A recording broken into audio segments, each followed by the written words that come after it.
7h26, c'est la suite du petit déjeuner de l'actu. Avec ce cri d'alarme d'un chef d'établissement désabusé par la gouvernance de l'éducation nationale, ça s'appelle Requiem pour l'éducation nationale. Un chef d'établissement qui dénonce, parents et professeurs doivent savoir, aux éditions du Cherche Midi. Patrice Romain, bonjour, merci d'être avec nous. Vous êtes instituteur, directeur d'école, puis principal de collège, et puis vous avez pris votre retraite fin 2020 et vous écrivez ce livre. J'ai qu'un mot à dire, c'est édifiant. Oui, bonjour Patrice Romain. Bonjour. C'est le pas de vague en quelque sorte, quoi. Hein. C'est ça qui apparaît dans votre livre, quoi. C'est-à-dire que on a l'impression qu'à l'éducation nationale, ça se lézarde et que surtout, il ne faut pas parler ou pas beaucoup. Ah ben c'est le mot d'ordre, oui, c'est la devise de l'éducation nationale. Pas de vague. Ouais. Pas de vague. Alors pas de vague face à quoi alors? Qu'est-ce que vous avez rencontré le plus et à partir de quand?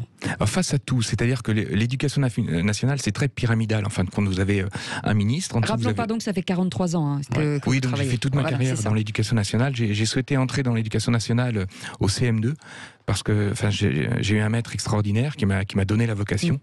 Et je ne regrette absolument pas justement d'avoir embrassé cette carrière. Et là, je suis totalement désabusé, et inquiet. Et je lance ce cri d'alerte parce que j'ai très mal pour l'éducation nationale. J'ai très mal et je me rends compte que, alors que le livre ne paraît qu'après-demain, je reçois un tas de témoignages de professeurs, de parents, même des chefs d'établissement qui me disent oui, c'est bien, il faut le dire, c'est pas possible, on va dans une impasse, ça ne peut pas continuer comme ça. Enfin, donc voilà. Mais juste une question, vous attendez de la retraite pour parler, mais avant, qu'est-ce qu'il serait arrivé si vous aviez fait ce livre? Oh on m'aurait. Vous savez, je suis déjà allé. J'ai déjà été convoqué par ma hiérarchie parce que j'avais écrit d'autres livres politiquement incorrects. Absolument. Mais comme on mot d'excuse entre autres. mais comme on est dans le pas de vague, là c'est la même chose. C'est-à-dire que la hiérarchie se dit bon, on va le convoquer, on va l'humilier, voilà. Mais maintenant, est-ce que il faut qu'on aille trop loin? Il faut qu'on le blâme ou tout ça? Mais non, parce que si on le blâme, ça va faire encore plus de vagues que si ça reste là. Donc c'est vraiment le mot d'ordre, pas de vague, à tout point de vue. Tout est dans la mollesse. Voilà. Oui. Et est-ce que, pour revenir aussi à l'actualité en fait du moment, avec l'assassinat de Samuel Paty, est-ce que ça a libéré un peu la parole et fait bouger les choses dans l'éducation nationale, un peu comme le réclame aussi ce prof de Trappes qu'on avait reçu, Didier Lemaire? Moi, je suis très pessimiste. C'est-à-dire, on est en plein dans l'actualité. Alors, on a parfois des pics dramatiques d'actualité, mais ensuite, ça retombe. C'est le propre des médias, du quotidien. Et puis, rien ne bouge parce qu'on est toujours dans ce pas de vague. Quel que soit le problème posé, que ce soit un problème avec les parents, avec un professeur, avec qui que ce soit. Pas de vague. On essaie d'étouffer l'affaire. Où est le problème aujourd'hui? On n'arrive plus à maîtriser les adolescents dans les collèges. C'est un peu ça la difficulté. Alors vous savez, dans les collèges, donc on apprend aux élèves, on apprend aux élèves qu'ils ont le droit de ne pas respecter leurs devoirs, mais que par contre, l'adulte a le devoir de respecter leurs droits. Ouais. Donc, toujours dans ce système du pas de vague, les élèves ne sont pas sanctionnés, les professeurs font ce qu'ils peuvent, mais dès que ça proteste un peu trop fort, on étouffe l'affaire. Donc, pendant toute sa scolarité, l'élève a l'impression d'agir en toute impunité. Donc, évidemment, en tant qu'adolescent, comme on dit, ça dérape de tous les côtés. L'actualité le prouve tous les jours. Mais ce qui est étonnant, alors vous donnez des exemples qui sont terribles sur des adolescents qui sont violents, qui ont été virés de collège en collège, que vous récupérez. On appelle ça le jeu de la patate chaude. Voilà, c'est ça. Et finalement, quand ces gamins font encore des bêtises, on les envoie à Center Park, par exemple. Oui, c'est pour faire le point, ça, parce que c'est important. Un gamin multirécidiviste, il doit apprendre effectivement à bien profiter de Center Park pour s'améliorer. Voilà. Alors que son petit camarade qui est dans la cité, mais qui lui est correct à l'école, lui, on lui dit, on lui serre la main, on lui dit bravo, tu as les encouragements, tu peux continuer à bien travailler. Même plus que ça, c'est-à-dire qu'on lui fait des pressions pour pas qu'il soit bon à l'école. C'est alors, ce que vous écrivez aussi. Bien sûr, il y a un tas d'établissements. Dans les classes un petit peu chaudes, il est évidemment mal vu d'être un élève correct. Et c'est ce qui est scandaleux. C'est-à-dire on met beaucoup de moyens sur les élèves en difficulté, et c'est très bien, il y en a besoin. Mais l'élève qui ne demande rien à personne, qui travaille correctement, qui n'est rien, subit la pression justement des petits sauvageons, comme disait un ancien ministre de l'Éducation nationale. Oui. Et puis voilà, et celui-là, personne ne s'en préoccupe. Parce que justement, il ne fait pas de vagues. Donc tout va bien, puisqu'il ne proteste pas. Et je prends l'exemple de ce petit Mohamed que vous avez soutenu et qui aujourd'hui est chirurgien, grâce à vous. Je ne sais pas, non, j'espère. Oui, c'est ce qu'il veut oui, faire, donc c'était un petit Mohamed qui était donc dans un collège à côté. Et comme c'était un bon élève, justement, il était la risée de tous les autres qui le harcelaient, il n'y a pas d'autre mot. Donc là, c'était une maman célibataire, a demandé à ce que son enfant change de collège. La hiérarchie a refusé. Puisque la violence, ça n'existe pas naturellement. Donc la maman était venue me voir en pleurs dans mon bureau. Donc moi, en cachette de ma hiérarchie, je l'ai inscrit dans le collège. Et puis, au bout de 6 mois, ce petit, il était à nouveau excellent. Oui. Allez, on va continuer d'en parler. Il y a par exemple cet exemple aussi de ce professeur qui a l'idée saugrenue, dites-vous, parce qu'il s'est fait traiter de fils d'eux. Donc il prend le gamin par le bras, etc. Il a envie évidemment de le réprimer. Et puis, réflexe après, il se réfugie dans votre bureau. Il a peur, il est tremblant. Et vous dites justement, la peur a changé de camp. On va voir ça dans un instant avec vous. Patrice Romain, vous êtes avec nous jusqu'à 10h. Requiem pour l'éducation nationale aux éditions du Cherche Midi. À tout de suite. Il est 9h36, Patrice Romain est avec nous. Requiem pour l'éducation nationale, un chef d'établissement dénonce, parents et professeurs doivent savoir, aux éditions du Cherche Midi. On parlait des enfants turbulents, difficiles, vous parlez aussi des profs, et vous parlez de cette prof qui finalement part 3 mois en vacances et revient comme si de rien n'était, et on la réintègre dans son rôle de professeur, et de nouveau, pas de vague. Alors, c'était pas une professeure, c'est une assistante d'éducation. Oui, donc effectivement, je l'embauche, puisque donc le ministère, très courageusement, lorsqu'il a créé ces assistants d'éducation, a décrété que ce seraient les chefs d'établissement qui seraient employeurs de droit privé, donc qui seraient entièrement responsables de tout ce qui se passe. Donc, c'est très, très courageux. Donc, voilà.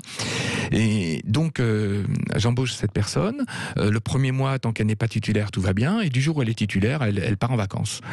Et donc, aucune nouvelle d'elle. J'appelle ma hiérarchie qui me dit oui, il y a abandon de poste, donc il faut l'empêcher de revenir. Donc, 3 mois plus tard, elle revient. Je l'empêche de venir au collège.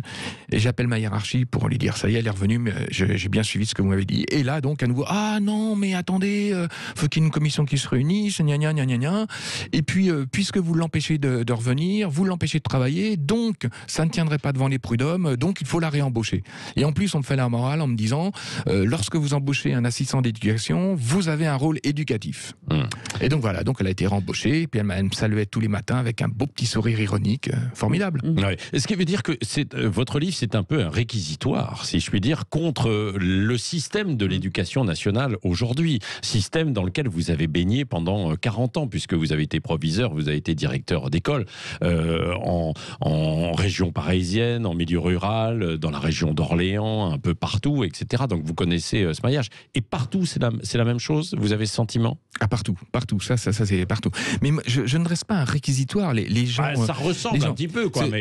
C'est un constat. Oui, c'est un constat. Ensuite, les gens se font leur opinion. Il y en a peut-être qui trouvent ça normal de donner la priorité à tous les fauteurs de troubles. Moi, à titre personnel, c'est vrai que je pense qu'il est important de s'intéresser aux élèves qui potentiellement un jour découvriront peut-être le vaccin contre la Covid, seront des chirurgiens, seront des chercheurs. Voilà, moi ça me semble important de s'intéresser également à ces élèves-là. Oui, allez, il y a des auditeurs en ligne. Oui. Il y a Florian qui est avec nous, d'Antony dans les Hauts-de-Seine, qui est professeur, je crois aussi. Bonjour Florian. Bonjour, oui, je suis professeur, notamment au collège, et je suis historien également. Voilà. Ah bah voilà, c'est ça. Donc vous avez entendu le proviseur, monsieur le proviseur, Patrice Romain, qui est parti en retraite, voilà, mais qui fait toujours très jeune, mais qui a encore aussi en mémoire évidemment ce qu'il vient de vivre. Est-ce que vous êtes d'accord un peu avec son constat ? Je suis plus que d'accord avec lui. Si vous voulez, c'est tout un système. C'est-à-dire que ce qui est compliqué, c'est que il y a derrière tout ça, si vous voulez, des grilles de lecture idéologique qui fait que, notamment le pas de vague. Donc il y a tout un tas d'exemples à donner. Régulièrement, les parents s'ingèrent. Régulièrement, les administrations locales ne veulent pas de vague. Et régulièrement, les associations de parents d'élèves, notamment la FCPE, ne soutient pas des professeurs lorsqu'ils sont agressés physiquement par des élèves, parce que au nom de pas de vague en particulier. Et si vous voulez, les administrations locales réagissent quand elles sont touchées elles-mêmes. C'est-à-dire que quand des parents deviennent violents contre le principal ou la principale, bien évidemment, elles réagissent.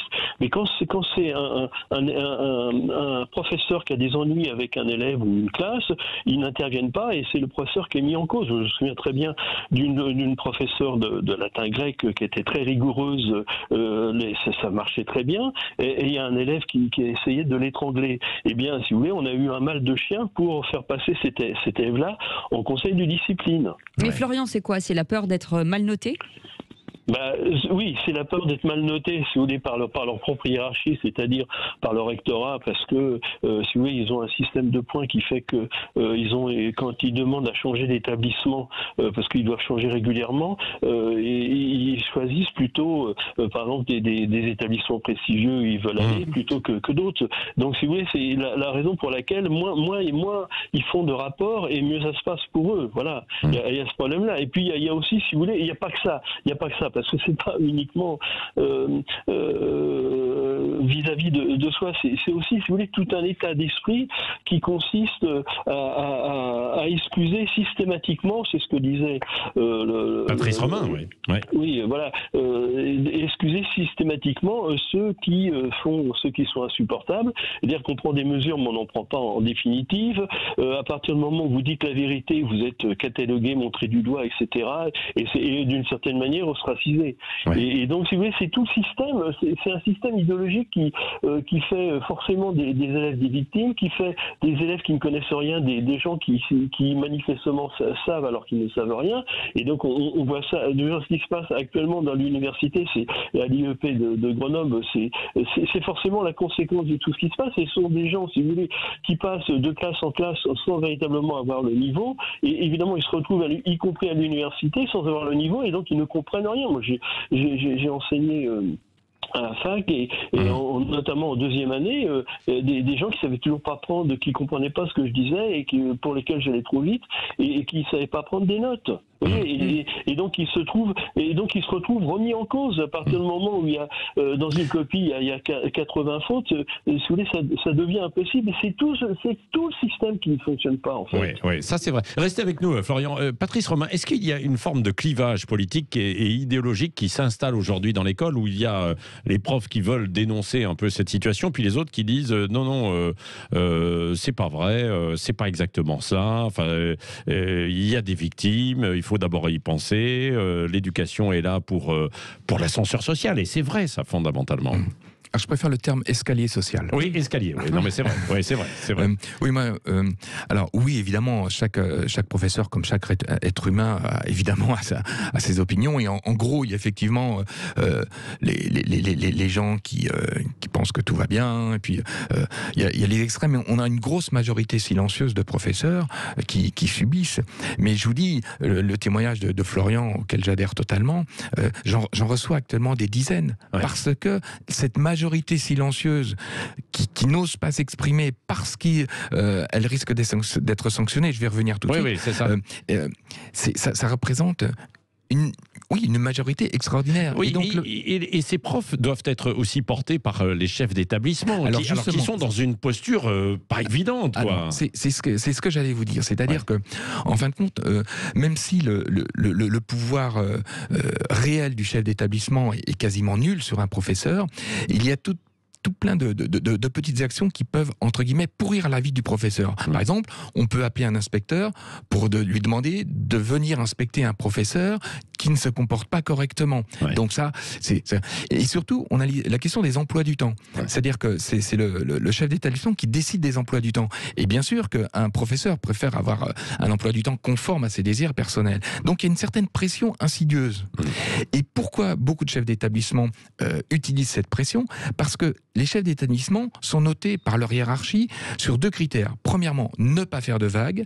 Et deuxièmement, fournir des statistiques qui correspondent à ce que souhaite le ministre. C'est ce que nous a dit un inspecteur d'académie. Hein. Ouais. Le ministre souhaite que les chiffres confirment sa politique. De modérer la violence, par exemple. Évidemment, évidemment. Donc, effectivement, le chef d'établissement qui souhaite avoir un établissement plus prestigieux ou alors avoir une promotion va faire pression sur ses professeurs pour qu'il n'y ait pas de vagues. Ouais. Donc, que les professeurs ne fassent pas de rapport écrit pour ne pas que les parents ensuite fassent des vagues.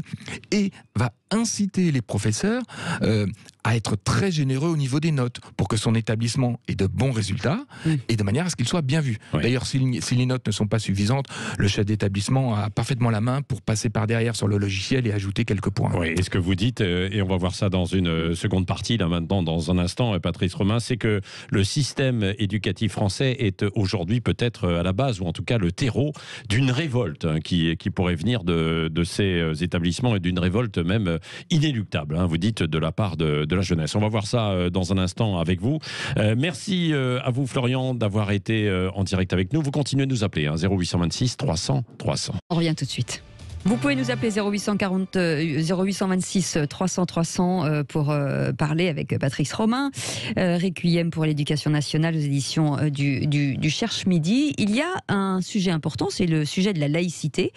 Et j'ai relevé dans vos livres, dans votre livre justement, sur les inspecteurs d'académie qui disent « Rappeler les règles de la laïcité, c'est être contre les musulmans ».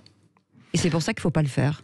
Voilà, enfin moi c'est très clairement, c'est ce que m'a dit un inspecteur. Il dit par les temps qui courent, tout rappel à la laïcité peut être considéré comme un acte anti-musulman. Voilà ce que m'a dit un inspecteur, alors que je lui rapportais le fait qu'une petite ne voulait pas aller à la piscine au collège. Alors, on est toujours dans le pas de vague.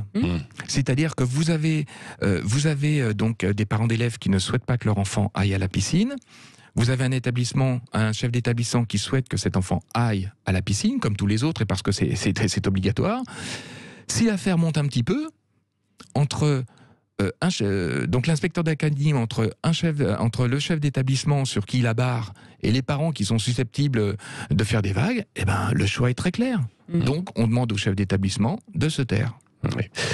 Il y a sur la mixité sociale, la fameuse mixité sociale dans les collèges.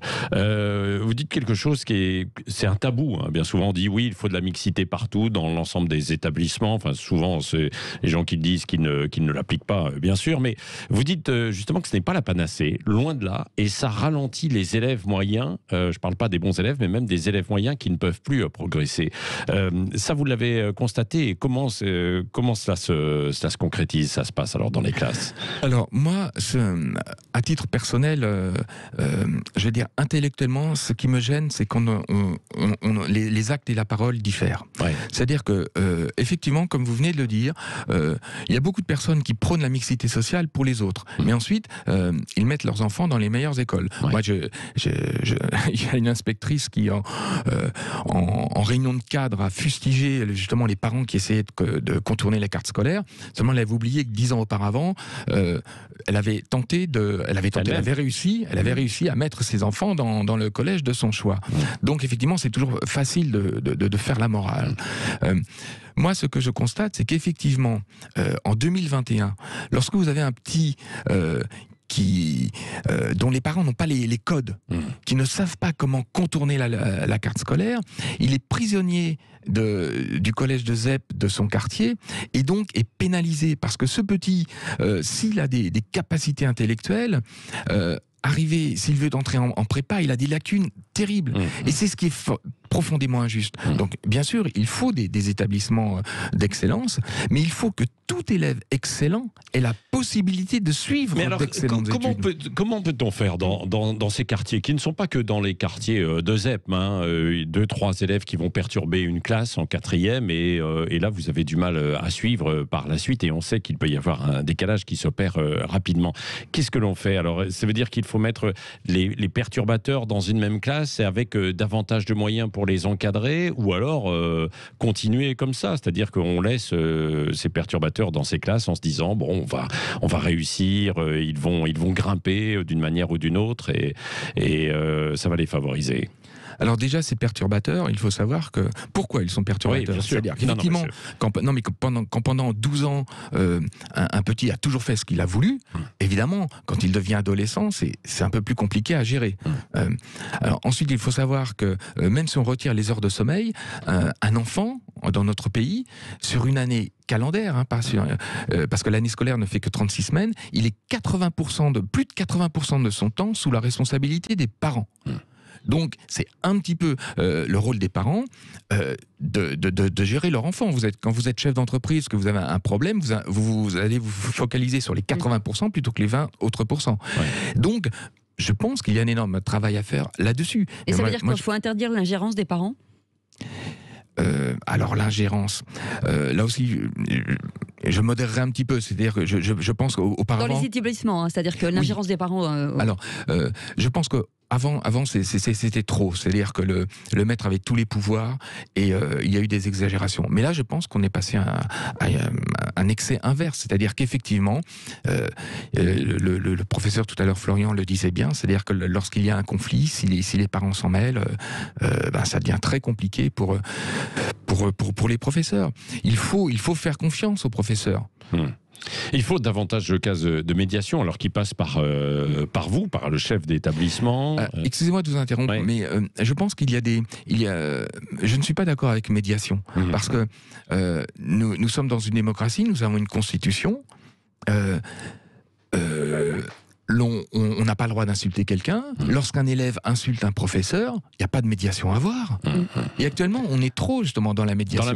C'est-à-dire qu'on accorde autant... Dans la bienveillance dont vous parlez. Voilà, c'est la bienveillance. Moi, vous savez, mes professeurs ont été très durs avec moi, parce que j'étais un élève feignant, mais ils devaient avoir décelé quelques capacités, et ils ont été sévères pour que je puisse donner le maximum de mes capacités. Je leur en suis infiniment reconnaissant. Oui. La bienveillance, ce n'est pas tout permettre. En ce moment, c'est mon avis, on confond la bienveillance avec la complaisance. Ouais. Non, ça ne va pas. Est-ce qu'on peut inculquer aujourd'hui à des élèves les valeurs de la République à l'école? Est-ce que c'est encore possible? Là aussi, il y a quelque temps, on nous a demandé d'afficher la charte de la laïcité dans tous les halls des établissements. Donc, ce sont des bonnes actions. Mais entre l'afficher et voilà. la promulguer. Encore une fois, on est dans le pas de vague. Moi, durant toute ma carrière, à chaque fois qu'il y a un problème, dont les problèmes de laïcité, comme je savais que c'était un terrain sensible, j'ai toujours demandé à ma hiérarchie, j'ai toujours exposé le problème à la hiérarchie. Moi, en tant que chef d'établissement, j'étais tout à fait prêt à assumer mes responsabilités et à aller jusqu'au bout, c'est-à-dire à aller au conflit lorsque j'estimais que vraiment les propos de certains parents allaient à l'encontre de la République. Et à chaque fois, ça a été systématique. Ma hiérarchie m'a demandé de me taire, de mettre un mouchoir sur mon amour-propre, sur mes valeurs, sur la laïcité, sur la République surtout. En résumé, aujourd'hui, parce que qu'est-ce que l'école fabrique avec ses élèves aujourd'hui? Je fais référence à La Fabrique des crétins, qui avait été un livre écrit il y a une vingtaine d'années. On fabrique des citoyens qui de seconde zone, pour certains, qui n'auront pas les codes, quoi. Voilà, donc l'école, en fin de compte, ne fabrique plus grand-chose. Ce sont tous les cours particuliers qui font la différence. C'est-à-dire, maintenant, vous avez deux sortes d'élèves.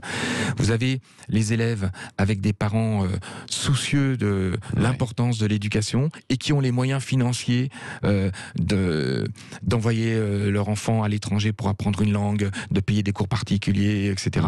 Et c'est partout ça non, quand même pas. Si vous en faites une généralité.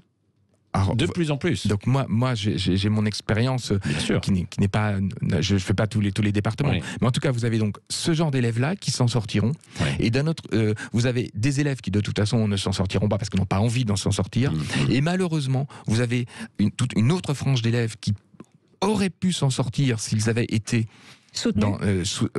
soutenus et dans des établissements corrects, et qui eux justement vont rejoindre les laissés pour compte, et c'est ce qui à mon sens est une injustice terrible parce que ceux-là ne peuvent plus emprunter l'escalier social. Merci beaucoup. Requiem pour l'éducation nationale, un chef d'établissement qui dénonce parents et professeurs qui doivent savoir ce système éducatif qu'il est urgent de revoir. On le dit depuis des années, mais là véritablement il y a urgence. Patrice Romain, un dernier mot, oui. Oui, je voudrais vraiment que ce livre, avec du succès, soit lu, parce que je crois qu'il faut plus on en parlera, et plus nos décideurs se rendront compte que ça y est, il faut agir. On ne peut plus rester comme ça, c'est fini. Oui, et ça va aider la parole aussi à se libérer de certains à la fin du pas de vague. J'espère, parce que vous avez énormément de professeurs d'élèves qui sont mal dans leur peau dans notre système éducatif. Merci pour votre courage surtout. En tout cas, ça s'appelle Requiem pour l'éducation nationale. Patrice Romain, aux éditions du Cherche Midi. Merci beaucoup d'avoir été avec nous.